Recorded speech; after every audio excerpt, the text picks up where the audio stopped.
good morning, viewers. You're watching NewsX and I'm Kriti Mehta. Now, Parliament's 3-day special sitting of the extended budget session began on Thursday with a sharp focus on women's empowerment and far-reaching electoral reforms. On day one, the government introduced 3 key bills in Lok Sabha to operationalize the Nari Shakti Vandan Adhiniyam. The Women's Reservation Act passed in 2023, aiming to implement the 33% reservation for women in the Lok Sabha and state assemblies from the 2029 general elections.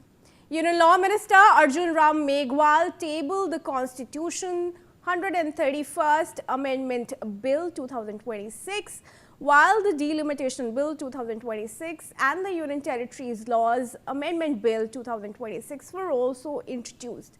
Now, these bills are being taken up as a package to enable fresh delimitation based on the upcoming census, paving the way for an expansion of Lok Sabha seats, potentially up to 850, and ensuring the women's quota becomes effective. Prime Minister Narendra Modi described the move as a historic step towards women empowerment and nation building. The session witnessed intense debate, with the government emphasizing Nari Shakti's role in strengthening democracy, while some opposition members raised concerns over the timing of the special sitting, the delimitation exercise, and its potential impact on federal balance and regional representation. In the Lok Sabha yesterday, during the day one of the special parliament session, Congress MP Priyanka Gandhi Vadra launched a sharp attack on the government's handling of the women's reservation bills, accusing it of politicizing the issue and using delimitation as a trap to strengthen its electoral position. Priyanka Gandhi said that the women's quota was actually the NDA-ruled centre's trump card to retain electoral advantage, referring to Prime Minister Narendra Modi's earlier address, wherein he spoke about how the BJP has been a champion of women's rights. She said that by damaging the Constitution of India, the BJP is strengthening the foundation of their party. Seeing Shah and several other BJP MPs laughing at her statement, Priyanka Gandhi cheekily replied, "You have all come fully planned today. If Chanakya had been alive, he also would have been shocked by your cunningness." Now, Home Minister Amit Shah, speaking after Priyanka Gandhi, sought to assure that the increment in Lok Sabha would not lead to disadvantage or discrimination against any state. Addressing the concerns of the opposition over the representation of southern states, Shah said the seats in Lok Sabha will be increased in proportion to the existing seats. Let's in fact listen in to both of them statements. इनकी योजना यही है कि प्रक्रिया को नकारा जाएगा। जिस तरह असम में इन्होंने मन चाहे सीटों को काटा पीटा, विपक्षी दलों के नेताओं की सीटों का विभाजन किया और अपने राजनीतिक फायदे के लिए नई सीमाएं बनाई, उसी तरह ये पूरे देश में इसका मतलब ये है कि परिसीमन आयोग में सरकार द्वारा चुने गए 3 जने इस पूरे देश के प्रदेशों का वजूद, देश के लोकतंत्र में उनकी भागीदारी और उनका महत्व तय करेंगे। लोकतंत्र को खत्म करने की शुरुआत तो इस सरकार ने चुनाव आयोग, न्यायपालिका, मीडिया और अन्य संस्थाओं पर अपना पूरा दबाव डालकर शुरू कर ही लिया था, मगर अब लोकतंत्र पर खुला वार होने जा रहा है। अगर ये विधेयक पारित होता है तो समझ लीजिए कि इस देश में लोकतंत्र खत्म हो जाएगा। तो मैं माननीय सदस्य प्रियंका जी को कहना चाहता हूं, हमने डिलिमिटेशन कमीशन एक्ट के अंदर कोई बदलाव नहीं किया है। फुल स्टॉप कोमा में आपका डिलिमिटेशन कमीशन एक्ट को हमने रिपीट किया है। अगर आपने उस वक्त मैनिपुलेशन किया है तो मैं इतना कह सकता हूं, आप कह रही हो कि इससे मैनिपुलेशन होगा, तो आपने अगर उस वक्त ये एक्ट का उपयोग कर मैनिपुलेशन किया होगा तो मैं इतना कर सकता हूं। All right, let's open this up for discussion with a panel of guests that I have, all special women with me. Women's activist Brinda Adiga is there. I also have chairperson of LCDM, Advocate Rekha Shukla. And also I have with me in the discussion, of course, foreign affairs expert Shruti Das Gupta. Thank you all ladies for joining us this morning, of course, on a very special day. I want to start with you, Ms. Adige. What do you make, firstly, of the reservation that has been put forward by Priyanka Gandhi Vadra over this bill and her comments on the Modi government? First and foremost, we will have to place on record that this is historic. It is transformative. So these two important aspects must be placed on record. Now, secondly, even when it was passed in 2023, the delimitation aspects and all of that were already there. Now, what we didn't know is that it's just going to be additional seats with all the men sitting there. And then look at the clause that is there. It is only for 15 years. After that, they will have to vote again. And then only the representation may or may not be there. Now, why is it that when it is a reservation bill for women, even though it is not there in your Rajya Sabha and in the state councils, it is only there for the Lok Sabha. So why are all these things tied? Now, what Priyanka Gandhi is saying is not something that I want to comment on. I am talking from a citizen and women's rights perspective. Is you've brought in a bill with all of these additional, you will not do it, you cannot be done. So where is it that you're bringing this gender justice and empowerment of really bringing women into the political arena? Yeah, You've of course. given us this reservation with all of these other baggage. Shruti, I want to take this with you as well. There are claims that are being put forward by the Congress party particularly that say that the one-third reservation should have ideally been out of the 543 Lok Sabha seats and not the increased number that is now being proposed. What do you make of this? Is it concerning for you? And with the increased number of Lok Sabha seats, how will women's representation really account for when more number of men will still be sitting in parliament, if not equal?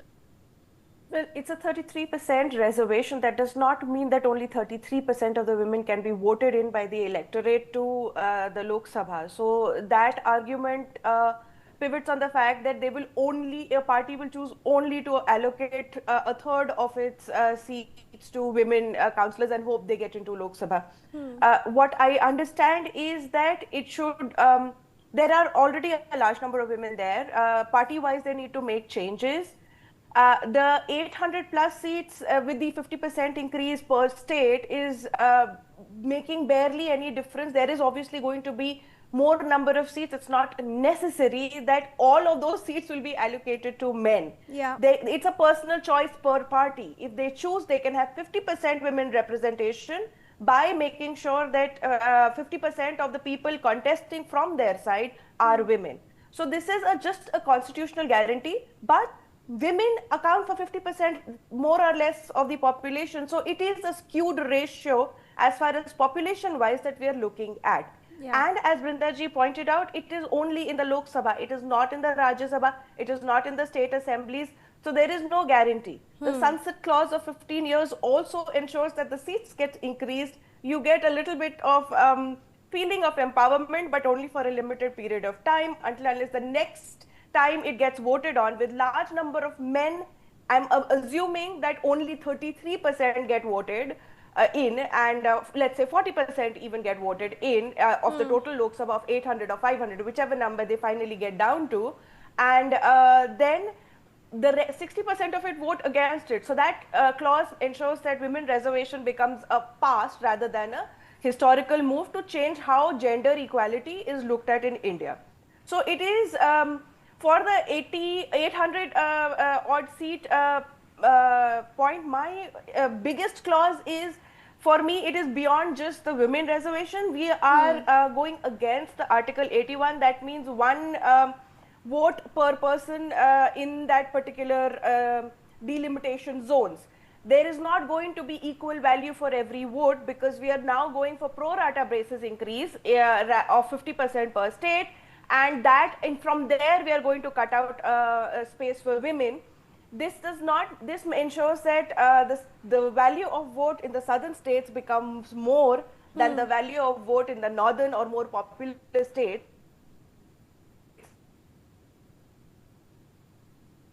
All right, some audio glitch with Shruti there. I also now want to rope in Advocate Shukla in the conversation here. Advocate Shukla, of course, not in consensus with how democracy should.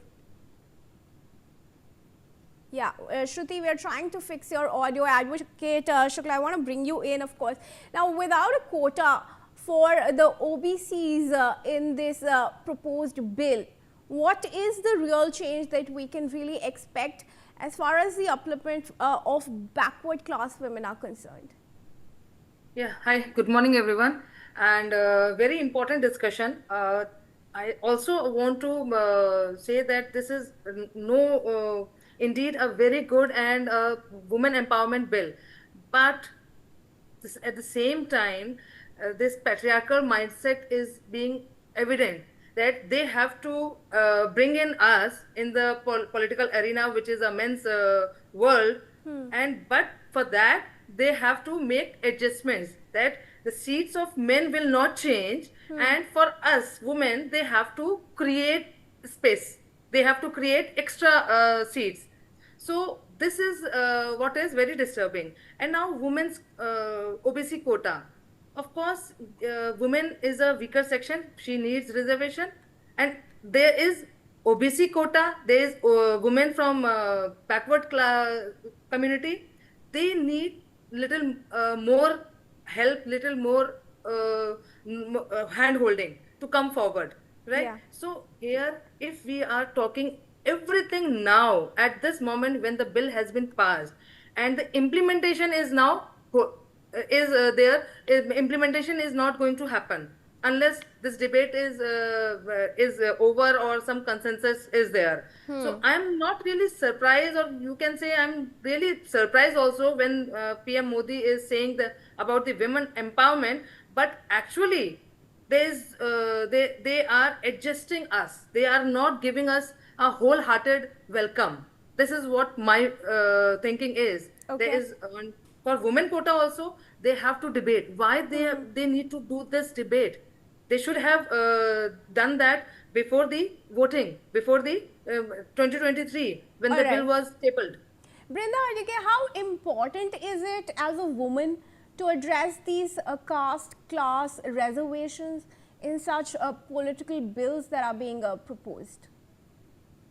It is very important. Like the earlier panelists pointed out, OBCs is a huge number, and this bill has not taken into consideration the intersectionalities, Yes. which means there is no empowerment as such. Yes. So you also look at why wouldn't the bill, the question was also asked, now it's already there, we must implement it.